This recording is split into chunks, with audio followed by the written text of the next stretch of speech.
Aksi penangkapan preman di Kutai Kartanegara berlangsung dramatis. Polisi harus menyamar untuk meringkus pelaku di area kantor tambang batubara. Suasana di depan gerbang perusahaan tambang batubara Nusantara Desa Bakungan, Kutai Kartanegara seketika mencekam.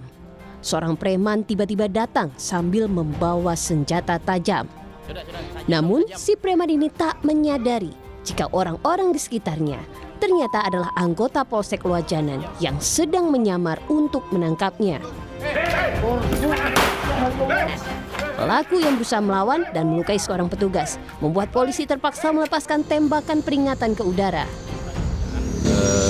Adanya komplotan yang diduga para pelaku tersebut kemudian berusaha mengamankan karena diduga pelaku pada saat itu disinyalir membawa senjata tajam, dan di lokasi memang terdapat adanya perlawanan dari pelaku.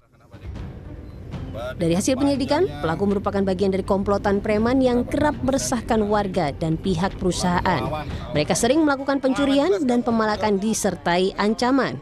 Setelah diperiksa, pelaku ternyata juga seorang residivis kasus penganiayaan. Rijal Mustafa, Jasmine Jafar, Kompas TV Kutai Kartanegara, Kalimantan Timur.